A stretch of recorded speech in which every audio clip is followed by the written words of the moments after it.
साथियों नमस्कार। एक बार फिर से आप सभी का बहुत बहुत स्वागत है आपके अपने परिवार मैथ्स वाटिका में। दोस्तों मैं हूं रुपेश यादव और इस वीडियो में हम लोग मैथमेटिक्स के सबसे इंपॉर्टेंट टॉपिक नंबर्स को देखेंगे। सबसे इंपॉर्टेंट इसलिए क्योंकि यहां से रेलवे ग्रुप डी और एनटीपीसी सीबीटी 2 में कम से कम 3 से 4 क्वेश्चन जरूर पूछा जाएगा। तो सबसे पहले हम लोग इसके थ्योरी को देखेंगे, उसके बाद 15 ऐसे क्वेश्चन को करेंगे जो रेलवे एग्जाम में बार बार पूछा जाता है। तो आइए शुरू करते हैं आज के क्लास को। इस वीडियो के अंदर हम लोग इन सारी चीज़ों का डिस्कशन करेंगे और एक एक कॉन्सेप्ट को आप अच्छी तरह से देखते चलिएगा क्योंकि हर एक कॉन्सेप्ट के ऊपर आधारित क्वेश्चंस आपके एग्जाम में पूछा जाएगा। तो आइए शुरुआत करते हैं। सबसे पहले हम लोग जानेंगे प्राकृत संख्या के बारे में। प्राकृत संख्या किसको बोलते हैं? प्राकृत संख्या को अंग्रेजी में हम लोग बोलते हैं नेचुरल नंबर। नेचुरल नंबर किसको बोलेंगे? जो भी गिनती की संख्याएं हैं वह प्राकृत संख्या कहलाती है। और आपको जब भी गिनती करना होगा तो आप शुरुआत करोगे कहां से? शुरुआत आप करोगे 1 से। तो 1 से आरंभ होने वाली संख्याएं क्या कहलाती है? प्राकृत संख्या। यानी प्राकृत संख्या आपका होगा 1 2 3 अप टू कहां तक? यह आपका इनफाइनाइट तक यानी कि अनंत तक होगा। इसी को हम लोग क्या बोलेंगे? इसी को हम लोग बोलेंगे प्राकृत संख्या, नेचुरल नंबर। आगे बढ़ते हैं। दूसरा क्या है हमारा? पूर्ण संख्या। पूर्ण संख्या किसको बोलेंगे? प्राकृत संख्या के परिवार में ही, यानी 1 2 3 डॉट डॉट डॉट कहां तक? इनफाइनाइट तक। प्राकृत संख्या के परिवार में ही जैसे ही 0 को शामिल कर दिया जाएगा यह क्या बन जाता है? पूर्ण संख्या बन जाता है।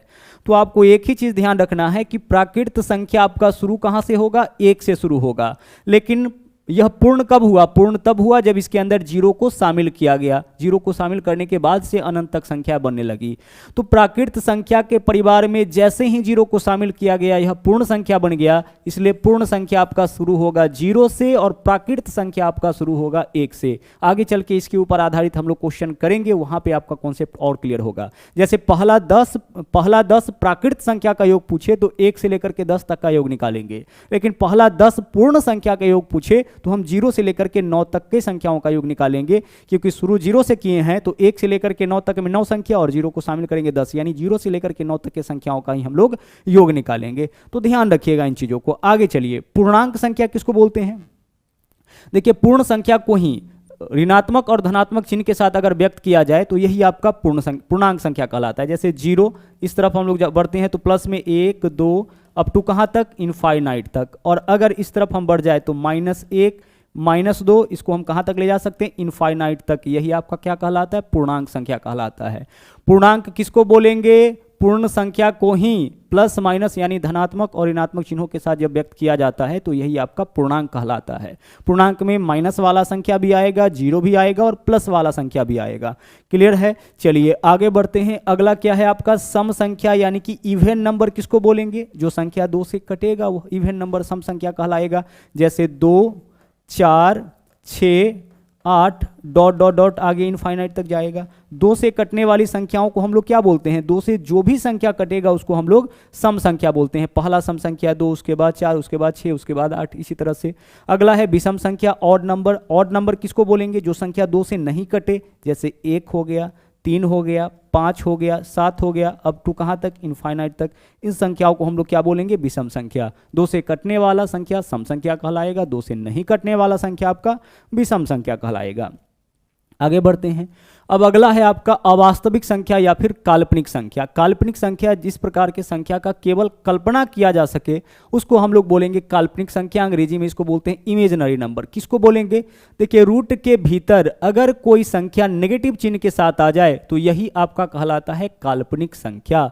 रूट के भीतर अगर कोई संख्या नेगेटिव चिन्ह के साथ आ जाए, जैसे -4 ही आ गया आपका, नेगेटिव चिन्ह के साथ आ गया, तो इसको हम लोग क्या बोलेंगे? काल्पनिक संख्या। और आप कभी भी इस तरह के संख्या का कैलकुलेशन नहीं किए होंगे, जोड़ना हो घटाना हो, इस प्रकार की संख्या का आप कभी यूज नहीं करते हैं। तो ऐसी संख्या का केवल कल्पना मात्र किया जा सकता है, इसलिए इसको हम लोग क्या बोलते हैं? काल्पनिक संख्या बोलते हैं, इमेजिनरी नंबर बोलते हैं। ठीक है। -4 क्या है आपका? -4 आपका एक पूर्णांक है। पूर्णांक, नेगेटिव संख्याओं को भी हम लोग क्या बोलते हैं? पूर्णांक। लेकिन जैसे ही इसके ऊपर रूट लगा देंगे यह आपका काल्पनिक संख्या बन जाएगा। आगे चलिए, आगे क्या है? वास्तविक संख्या। अब वास्तविक संख्याओं को छोड़ करके रेस्ट जो भी है, यानी कि रूट रूट के भीतर नेगेटिव संख्या को छोड़ करके रेस्ट जो भी संख्या बचा वह सब का सब आपका वास्तविक, चाहे वह भिन्न के रूप में रहे, पॉइंट के रूप में रहे, किसी भी फॉर्म में रहे, सबका सब क्या है आपका, सबका सब आपका अवास्तविक संख्या है, सबका सब आपका वास्तविक संख्या है, रियल नंबर है। अवास्तविक किसको बोलेंगे, केवल रूट के भीतर नेगेटिव चिन्ह आएगा, वह वास्तविक अवास्तविक, उसको छोड़ करके जो भी बचा सब आपका वास्तविक। अब आगे चलिए, इसको थोड़ा ध्यान से समझिएगा।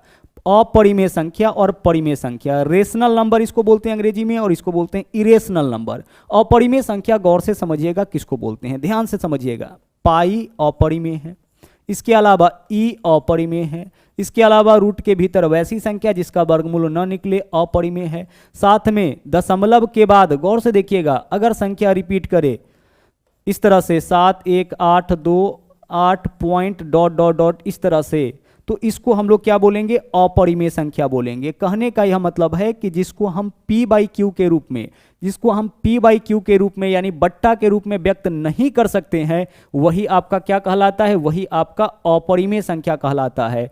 तो पाई आपका क्या होगा, अपरिमेय हो जाएगा। हालांकि पाई का वैल्यू 22/7 होता है, लेकिन 22/7 अनुमानित मान है, उसका एग्जैक्ट मान नहीं है, ठीक है। पाई का मान अगर निकालिएगा तो ऐसे आता है 3.14 और डॉट डॉट लिखा हुआ मिलेगा, यानी दशमलव के बाद जो है यह निश्चित स्थान तक नहीं है, तो यह आपका क्या हो जाएगा, अपरिमेय संख्या हो जाएगा। तो पाई, ध्यान रहे कि पाई क्या है आपका, पाई आपका अपरिमेय है। उसी तरह से ई क्या है, ई भी अपरिमेय है।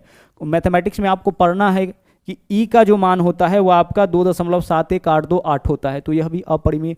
रूट के भीतर कोई भी ऐसा संख्या है जिसका वर्गमूल न निकालता हो वह अपरिमेय आएगा। दशमलव के बाद अगर कोई संख्या, अलग अलग संख्या बार बार आता रहे, इस तरह से आए, तो इसको हम लोग क्या बोलेंगे, अपरिमेय बोलेंगे। जिसको भी हम P/Q के रूप में व्यक्त नहीं कर सकते हैं वह अपरिमेय कहलाएगा। और रेस्ट जो भी बचा वह क्या कहलाएगा, आपका परिमेय। यानी रेस्ट जो भी बचा वह आपका क्या कहलाएगा, परिमेय। परिमेय किसको बोलेंगे, जिसको हम लोग P/Q के रूप में व्यक्त कर सकते हैं, जहां Q का वैल्यू 0 नहीं होना चाहिए, क्योंकि Q का वैल्यू 0 यानी बट्टा में 0, और किसी भी संख्या के बट्टा में 0 होगा तो वह अनडिफाइन हो जाता है। जैसे 1/0 अनडिफाइन होगा, 0/1 1 होगा, है ना। 0/5 0 होगा, सॉरी 0/1 0 होगा, 0/5 0 होगा। लेकिन किसी भी संख्या में अगर हम 0 से भाग दे दे, बट्टा में 0 आ जाएगा तो अनडिफाइन हो जाएगा। तो इसी वजह से आपको बस एक बात ध्यान रखना है कि बट्टा में 0 नहीं होना चाहिए। तो कोई भी संख्या आपका परिमेय तब होगा जब उसको हम लोग P/Q के रूप में व्यक्त कर सकते हैं। जैसे कोई भी ले लीजिए, 7, क्या इसको आप P/Q के रूप में लिख सकते हैं? हाँ सर लिख सकते हैं। 7 के लिए क्या लिखेंगे हम, 7/1 हो गया, P/Q के रूप में इसको हम लिख लिए।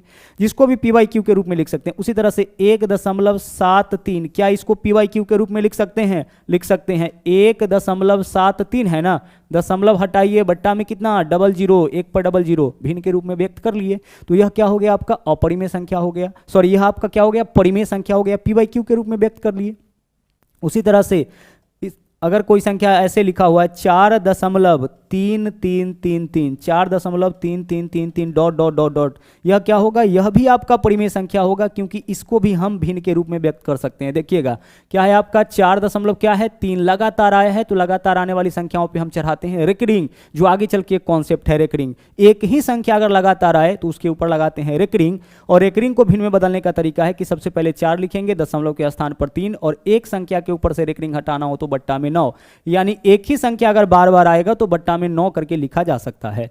जैसे देखिएगा 0.777 डॉट डॉट डॉट इस तरह से, तो हम इसके लिए क्या लिखेंगे, 7/9 लिखेंगे। तो इसको हम भिन्न के रूप में व्यक्त कर लिए। तो जिसको भी हम भिन्न के रूप में यानी P/Q के रूप में व्यक्त कर लेंगे वह क्या कहलाएगा, आपका वह क्या कहलाएगा, आपका परिमेय संख्या कहलाएगा। लेकिन जिसको भिन्न के रूप में व्यक्त नहीं कर सकते हैं वह क्या कहलाएगा, अपरिमेय। क्या इसको यहाँ जो संख्या लिखा गया है गौर से देखिएगा, इसमें और इसमें क्या अंतर है, गौर से देखिएगा इस दोनों को, इस संख्या में और इसमें क्या अंतर है। यहां दशमलव के बाद अलग अलग संख्या बार बार अनंत तक आया है, और यहां दशमलव के बाद एक ही संख्या बार बार आया है। तो एक ही संख्या बार बार आएगा तब तो इसको हम रेकरिंग बना के भिन्न के रूप में व्यक्त कर सकते हैं, लेकिन अलग अलग संख्या बार बार आएगा तो इसको हम भिन्न के रूप में व्यक्त नहीं कर सकते हैं। साथ में अगर इधर 3 अंक के बाद दशमलव नहीं होता तो दशमलव हटाते तो 1 2 3 4 जितना भी अंक होता बट्टा में उतना 0 करके भिन्न के रूप में लाते। लेकिन डॉट डॉट से यह भी तो पता नहीं चल रहा है कि दशमलव के बाद कितना अंक है, तो इसको हम भिन्न में भी कन्वर्ट नहीं कर सकते हैं। तो यह भी हमारा क्या हो जाएगा, अपरिमेय संख्या हो जाएगा। क्लियर। चलिए अब उसी तरीके से 22/7 क्या होगा, 22/7 परिमेय होगा। ओके 22/7 क्या होगा, 22/7 आपका परिमेय होगा, लेकिन पाई क्या होगा, पाई आपका अपरिमेय होगा। ध्यान से कुछ और एग्जाम्पल देख लेते हैं, गौर से देखिएगा। आपको बस पहचानना है कि यह परिमेय है कि अपरिमेय। अगर हम लिखे 1.71654, यह परिमेय की अपरिमेय, यह निश्चित रूप से आपका क्या है, निश्चित रूप से आपका परिमेय है, क्योंकि इसको भिन्न के रूप में व्यक्त कर सकते हैं। 1.71656 है ना, 71654, और देखिए 1 2 3 4 5 अंक के बाद दशमलव, दशमलव हटा देंगे तो बट्टा में 1 पर कितना जीरो, 1 पर 5 जीरो। इस तरीके से इसको हम भिन्न के रूप में व्यक्त कर दिए, तो यह क्या हो गया आपका, यह आपका परिमेय हो गया। दशमलव के निश्चित स्थान तक है, यह क्या हो जाएगा आपका परिमेय हो जाएगा। लेकिन इसी संख्या को ऐसे लिख दे 1.71654 डॉट डॉट डॉट डॉट। अब बताइए, अब क्या इसको भिन्न के रूप में व्यक्त किया जा सकता है, नहीं किया जा सकता है, तो भिन्न के रूप में व्यक्त नहीं करेंगे तो यह क्या हो जाएगा, अपरिमेय हो जाएगा।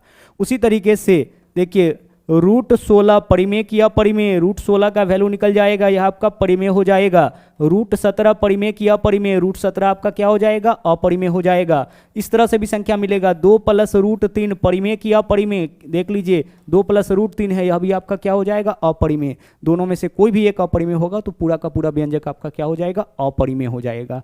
क्लियर। चलिए अब हम लोग बढ़ेंगे आगे। अगला देखिए, अपरिमेय परिमेय से भी क्वेश्चन आपका आएगा ही।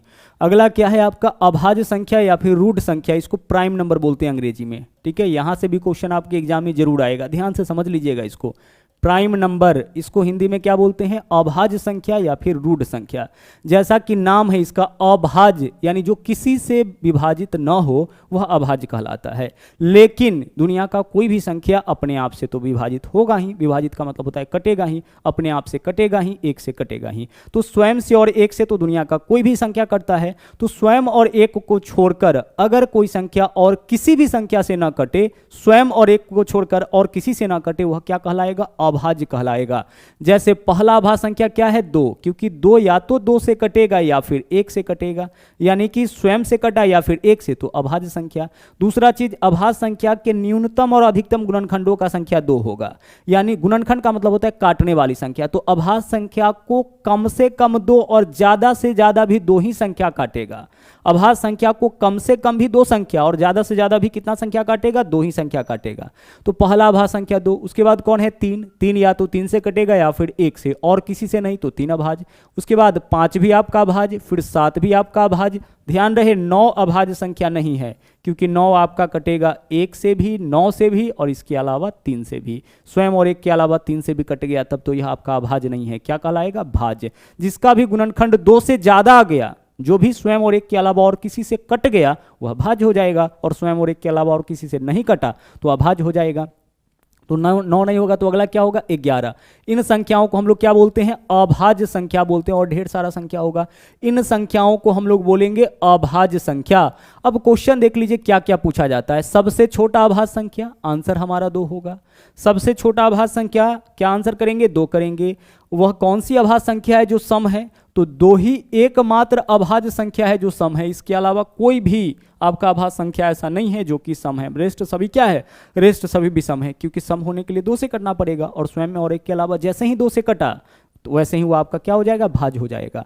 तो एकमात्र ऐसी अभाज्य संख्या 2 है जो सम भी है। पहली अभाज्य संख्या आपका 2 है। दूसरा, 1 से लेकर के 100 तक में, इसको सीधे 100 तक भी बोला जाता है। 100 तक में कुल कितना अभाज्य संख्या होता है, इसको काउंट करके आपको याद रखना पड़ता है, 25। 100 तक में कितना, 25। अच्छा 200 तक भी पूछा जाता है। अब 200 तक में कुल कितना अभाज्य संख्या है, 200 तक में कुल मिला के 46 अभाज्य संख्या है। ठीक है, 100 तक में कितना अभाज्य संख्या, 25 अभाज्य संख्या है। 200 तक में कुल कितना अभाज्य संख्या है, 46 अभाज्य संख्या है।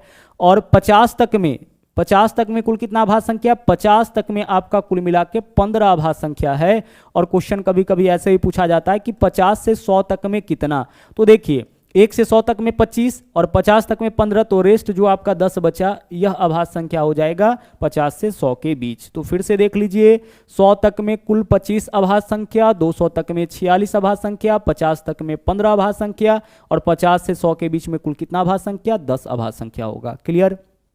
आगे बढ़ते हैं।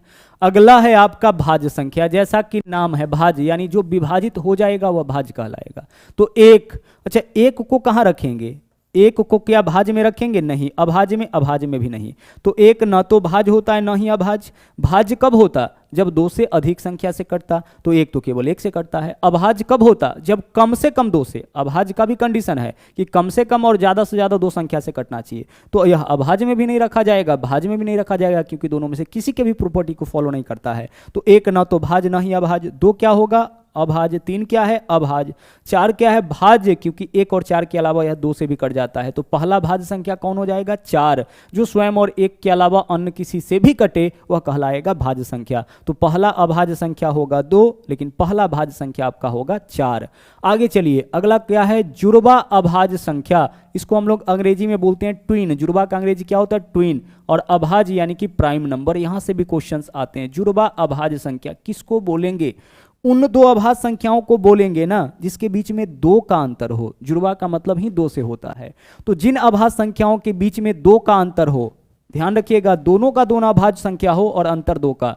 जैसे 3 और 5। देखिए, तो 3 और 5 क्या दोनों का दोनों अभाज्य है? हाँ सर, दोनों का दोनों अभाज्य है और इसके बीच में अंतर कितना का है? 2 का। तो यह कहलाएगा जुड़वा अभाज्य संख्या। कंडीशन क्या है? दोनों का दोनों अभाज्य होना चाहिए। ठीक है, दोनों का दोनों अभाज्य होना चाहिए। उसी तरह से 5 और 7 क्या जुड़वा अभाज्य संख्या होगा? होगा, 2 का अंतर है।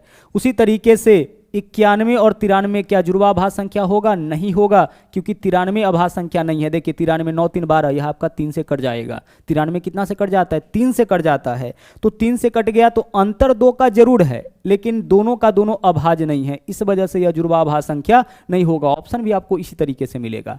तो जिन दो अभाज्य संख्याओं के बीच में 2 का अंतर होगा वह कहलाएगा जुड़वा अभाज्य संख्या। दोनों का दोनों अभाज्य होना चाहिए। ध्यान रखिएगा, दोनों का दोनों अभाज्य होना चाहिए और अंतर कितना का? 2 का। 17 19 क्या जुड़वा अभाज्य संख्या होगा? हो जाएगा सर, क्योंकि दोनों का दोनों अभाज्य भी है और इसके बीच में 2 का अंतर है। तो इनको हम लोग बोलते हैं जुड़वा अभाज्य संख्या, अंग्रेजी में बोलते हैं ट्विन प्राइम नंबर। आगे चलिए, अगला देख लीजिए। अगला क्या है? सह अभाज्य संख्या। इसको हम लोग अंग्रेजी में बोलते हैं को प्राइम नंबर। सह अभाज्य संख्या को क्या बोलेंगे? को प्राइम नंबर। अच्छा, को प्राइम नंबर को ना सिर्फ इसमें अभाज्य लगा हुआ है, लेकिन अभाज्य से कोई मतलब इसको होता नहीं है। ध्यान रहे, है ना, इसमें कंफ्यूज मत करिएगा। अभाज्य से इसको कोई लेना देना नहीं है। कोई दो संख्या, ठीक है, अभाज्य नहीं, कोई दो संख्या सहभाज्य संख्या हो सकता है। कंडीशन बस एक ही है कि उन दोनों का HCF, उन दोनों का मौसा एक होना चाहिए। कोई दो संख्या, ध्यान से सुन लीजिएगा, कोई दो संख्या सहभाज्य संख्या होगा, को प्राइम नंबर हो सकता है। कंडीशन सिर्फ इतना है कि दोनों का मौसा एक होना चाहिए। जैसे अगर हम आपसे कहे कि क्या 15 और 8 सहभाज्य संख्या हो सकता है, तो आप इसको चेक करने मत जाना कि सर 15 भी भाज्य संख्या है, 8 भी अभाज्य संख्या है, दोनों का दोनों भाज्य है, तो यह कैसे सहभाज्य होगा? तो यह दोनों सहभाज्य होगा क्योंकि इसका जो HCF है ना, इसका जो मौसा है वह कितना है? मौसा एक है। अब इसको अगर हम अपने भाषा में कहें तो हम ऐसे कहेंगे कि वैसा कोई भी दो संख्या जो केवल एक से कटे, दोनों का दोनों जो केवल एक से कटे, वह कहलाएगा सहअभाज्य संख्या। तो 15 और 8 दोनों केवल एक से कटेगा तो यह क्या कहलाएगा? सहअभाज्य संख्या। फिर से सुनिएगा, सहअभाज्य संख्या के लिए ऐसा कंडीशन नहीं है कि दोनों का दोनों अभाज्य होना चाहिए, ठीक है। जुड़वा अभाज्य संख्या में कंडीशन है कि दोनों का दोनों अभाज्य होना चाहिए। सहअभाज्य में नाम है सिर्फ अभाज्य, लेकिन अभाज्य संख्या से इसको कोई लेना देना नहीं है। कोई दो संख्या सहअभाज्य हो सकता है अगर वह दोनों केवल एक से कटता हो। जैसे हम आपसे कहें कि 18 और 23, क्या यह दोनों सहअभाज्य संख्या होगा? तो देखिए यह दोनों केवल कितना से कटेगा? सर यह दोनों तो केवल एक से कटता है, एक के अलावा और किसी से नहीं कटता है, तो यह भी क्या हो जाएगा? सहअभाज्य संख्या हो जाएगा। क्लियर? चलिए अब हम लोग बढ़ेंगे अगले चीज में। अगला जो है वो आपका क्या है? परिपूर्ण संख्या। अंग्रेजी में इसको बोलते हैं परफेक्ट नंबर, परिपूर्ण संख्या। परिपूर्ण संख्या किसको बोलेंगे? यहां से भी क्वेश्चन ढेर सारा पूछा जा रहा है अभी। परिपूर्ण संख्या उसको बोलेंगे जिसके गुणनखंडों का, जिस संख्या के सभी गुणनखंडों का योग उस संख्या के दो गुना के बराबर हो। फिर से सुनिएगा, हम लोग परिपूर्ण संख्या किसको बोलेंगे? जिस संख्या के सभी गुणनखंडों का योग उस संख्या के दो गुना के बराबर, संख्या के दो गुना के बराबर हो, वह कहलाएगा परिपूर्ण संख्या। जैसे एग्जाम्पल देख लीजिए, यहां पे हम लोग लेते हैं एग्जाम्पल, यहां पे हम लेते हैं 6। अब 6 को देखिए, 6 के गुणनखंड बताइए कौन कौन होगा। गुणनखंड किसको बोलेंगे? जो इसको काटेगा। तो 6 को काटने वाला संख्या है 1, 6 को काटने वाला संख्या है 2, 6 को काटने वाला संख्या है 3 और 6 को काटने वाला है संख्या है 6। गुणनखंड का मतलब होता है काटने वाला। तो 6 का गुणनखंड कौन कौन है? 1 2 3 6 है। अब इस सब का जो योग निकालिए तो कितना? 1 और 2 3, 3 और 3 6, 6 और 6 12। इसके सभी गुणनखंडों का योग कितना आ गया? 12 आ गया। गौर से देखिए, 6 के सभी गुणनखंडों का योग कितना आ गया? 12 आ गया। तो अगर किसी संख्या के सभी गुणनखंडों का योग उस संख्या के 2 गुना 6 के 2 गुना के बराबर हो तो वह कहलाएगा परिपूर्ण संख्या। 6 हमारा क्या हो जाएगा? परिपूर्ण संख्या हो जाएगा। चलिए और देखते हैं और कौन कौन हो सकता है। क्या 8 परिपूर्ण संख्या होगा? तो 8 का गुणनखंड कौन होगा? 1 हो जाएगा, 2 हो जाएगा। 8 किस किस से कटेगा? 1 से, 2 से, इसके अलावा 4 से और 8 से। इसके सभी गुणनखंडों को जोड़ो तो कितना आता है? 1 2 3 4 7 और 8 15। इसके सभी गुणनखंडों का योग 15 आया। क्या संख्या के 2 गुना के बराबर है? नहीं है। तो यह आपका परिपूर्ण संख्या नहीं होगा। 28 को चेक करिए। 28 को कौन कौन काटेगा? 1 काटेगा, 2 काटेगा, 4 काटेगा, 7 काटेगा, 14 काटेगा और 28 काटेगा। अब इन सब को जोड़ के देखिए तो कितना आता है? अगर इन सब का योग इसके 2 गुना के बराबर, यानी इसका 2 गुना कितना? 56 आ गया, तो यह परिपूर्ण संख्या होगा। 1 2 3 4 7 7 14 14 28 और 28 56। इसके सभी गुणनखंडों का योग आ गया है 56, जो कि संख्या के 2 गुना के बराबर है। तो यह क्या कहलाएगा? परिपूर्ण संख्या। समझ में आ गया होगा कंडीशन क्या है। परिपूर्ण संख्या किसको बोलेंगे? जिस संख्या के सभी गुणनखंडों का योग उस संख्या के 2 गुना के बराबर हो। जिस संख्या के सभी गुणनखंडों का योग उस संख्या के 2 गुना के बराबर हो, वह कहलाएगा आपका परिपूर्ण संख्या। आगे चलते हैं। अगला क्या है आपका? अगला है आपका त्रिभुजाकार संख्या। अंग्रेजी में इसको हम लोग क्या बोलेंगे? ट्रायंगुलर नंबर बोलेंगे। त्रिभुजाकार संख्या। त्रिभुजाकार संख्या किसको बोलेंगे? लगातार आने वाली संख्याओं का जो सम होता है, लगातार आने वाली पूर्ण संख्याओं का सम कहलाता है त्रिभुजाकार संख्या। जैसे पहला त्रिभुजाकार संख्या 0 होगा, ठीक है। उसके बाद अगला त्रिभुजाकार संख्या क्या हो जाएगा? पहला तो 0 ही होगा। अगला 0 में 1 जोड़ लीजिए, कितना हो जाएगा? 1। तो अगला त्रिभुजाकार संख्या 1। अब इसमें 2 जोड़िए, 0 + 1 + 2, लगातार आने वाला संख्या को जोड़िए। 0 और 1, 1 और 2 कितना? 3। आगे 0 + 1 + 2 + 3 कितना हो जाएगा? ये आपका 6 हो जाएगा। यहाँ 3 तक जोड़ें, अब कहाँ तक जोड़ेंगे? 4 तक। 0 + 1 + 2 + 3 + 4 जोड़िए, कितना आता है? 4 3 7 9 और 1 10, कितना हो जाएगा? 10। यानी लगातार आने वाली संख्याओं का जो सम होता है वही आपका क्या कहलाता है? त्रिभुजाकार संख्या। डायरेक्ट कैसे निकालेंगे देखिएगा। डायरेक्ट पहला त्रिभुजाकार संख्या क्या होगा? देखते चलिएगा। 0, अब इसमें 1 ऐड करिए 1, अब इसमें 2 ऐड करिए तो 3, अब इसमें 3 ऐड करिए 6, अब 4 ऐड करिए 10, 5 ऐड करिए 15, 6 ऐड करिए 21, 7 ऐड करिए 28, 8 ऐड करिए 36। यह सब त्रिभुजाकार संख्या। फिर से देखिए, सबसे पहला क्या होगा? 0, अब इसमें 1 जोड़िए 1, 2 जोड़िए, 1 में 2 जोड़ेंगे 3, अब 3 जोड़िए 6, अब 4 जोड़िए इसमें 6 4 कितना हो जाएगा? 10। अब इसमें 5 जोड़िए 15, अब इसमें 6 जोड़िए 21। लगातार आने वाली पूर्ण संख्याओं का जो सम होता है वही कहलाता है त्रिभुजाकार संख्या। ऑप्शन दिया जाएगा, निम्नलिखित में से कौन है या निम्नलिखित में से कौन नहीं है, उसको देख करके आपको पहचान लेना है। अगला देख लीजिए। अगला 2 पॉइंट और हम लोग को समझना है, शांत दशमलव और अशांत दशमलव। यहां से भी बहुत ज्यादा क्वेश्चन 2018 के ग्रुप डी के पेपर में पूछा गया है। देखिए, शांत दशमलव किसको बोलते हैं? ठीक है, शांत दशमलव उसको बोलेंगे जिसका प्रसार जो है वह दशमलव के निश्चित स्थान तक जाकर के रुक जाए। जैसे 1.375, अब इसका वैल्यू दशमलव के निश्चित स्थान तक आ गया तो यह क्या कहलाएगा? यह कहलाएगा शांत दशमलव, है ना। उसी तरह से 8.125, इसका जो प्रसार है वह दशमलव के 3 स्थान तक जाकर के रुक जाए, 4 स्थान तक जाकर के रुक जाए, वह आपका कहलाएगा शांत दशमलव। क्लियर। लेकिन अशांत दशमलव किसको बोलेंगे? इसको बोलते हैं हम लोग टर्मिनेटिव फ्रैक्शन। टर्मिनेट कर गया है, दशमलव के निश्चित स्थान तक जाकर के रुक गया है, और यह क्या कहलाता है? नॉन टर्मिनेटिंग कहलाता है। अशांत दशमलव किसको बोलेंगे? जैसे अभी एक एग्जाम्पल देखे थे, 1.333 ... क्या इसका प्रसार दशमलव के निश्चित स्थान तक जाकर के रुक गया? नहीं। तो क्या यह दशमलव शांत है? यह शांत नहीं बैठा हुआ है, लगातार आ रहा है, तो यह क्या कहलाएगा? अशांत दशमलव। उसी तरीके से 2.7182 इस तरीके से डॉट डॉट, क्या यह शांत दशमलव है? नहीं सर, यह तो अशांत दशमलव है। तो जिसका मान दशमलव के निश्चित स्थान तक जाकर के निकल जाए, चाहे 2 बार हो, 3 बार हो, 4 बार हो, 5 बार हो, उससे कोई मतलब नहीं, लेकिन निश्चित स्थान तक जाकर के निकल जाए वह कहलाएगा शांत दशमलव। लेकिन जिसका प्रसार लगातार होता रहे, पॉइंट इस तरह से डॉट डॉट दिया जाए, वह आपका क्या हो जाएगा? अशांत दशमलव। क्वेश्चन आपका भिन्न के फॉर्म में देता है और वहां पहचानना होता है कि कौन शांत दशमलव है और कौन अशांत दशमलव। तो ध्यान रखिएगा कि अगर किसी संख्या के बट्टा में 2 है, अच्छा 2 नहीं, 2 का पावर कुछ भी, कहने का मतलब 2 का पावर 1 कितना हो जाएगा? 2 का पावर 2 कितना हो जाएगा? 4, 2 का पावर 3 कितना हो जाएगा? 8, 2 का पावर 4 कितना हो जाएगा? 16, 2 का पावर 5 कितना हो जाएगा? 32। कहने का मतलब कि अगर किसी संख्या के बट्टा में 2 का पावर n हो या फिर 5 का पावर n हो, 2 का पावर n हो या फिर 5 का पावर n, 5 का पावर n कहने का मतलब 5, 25, 125, 625 इत्यादि हो, यानी इस दोनों में से कोई हो या फिर इन दोनों का गुणनफल ही हो। इस तरीके से भी हो सकता है 2 का पावर n गुना 5 का पावर n, इन दोनों का गुणनफल हो, तो वह संख्या जो होगा वह आपका कहलाएगा, शांत दशमलव, क्योंकि उसका वैल्यू आपका निकल जाएगा। निकाल के देख लेते हैं। जैसे आप लिखिए 7/25, इसका वैल्यू निकाल के देख लीजिए। 7/25 का वैल्यू निकालिए, 0 दशमलव डालेंगे 70 हो जाएगा। 25 दूना 50 कितना बचेगा? यहाँ पे 20 बचेगा। 25 दूना 50 कितना बचेगा? 20, 0 डालेंगे तो 200 हो जाएगा। 25 अट्ठे 200, ठीक है, यही वैल्यू आया।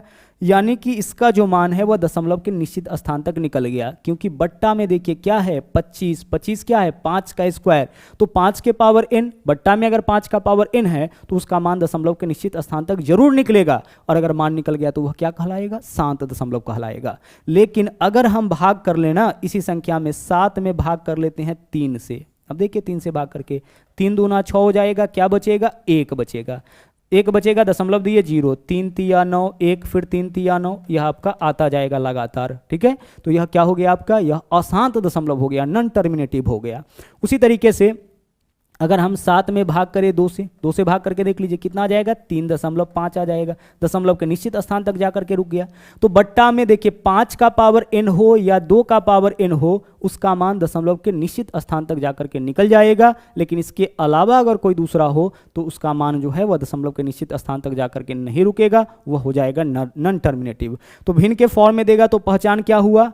अगर संख्या के बट्टा में 2 का पावर n हो या 5 का पावर n हो या फिर इस दोनों का गुणनफल हो, अगर मान लीजिए कि बट्टा में 2 पंचे 10 ही दे दिया, यानी या फिर पंचे 25 दूना 50 ही दे दिया, तो 50 क्या है? 50 देखिए 2 गुने 5 का स्क्वायर, यानी 2 का पावर n और 5 का पावर n के फॉर्म में है।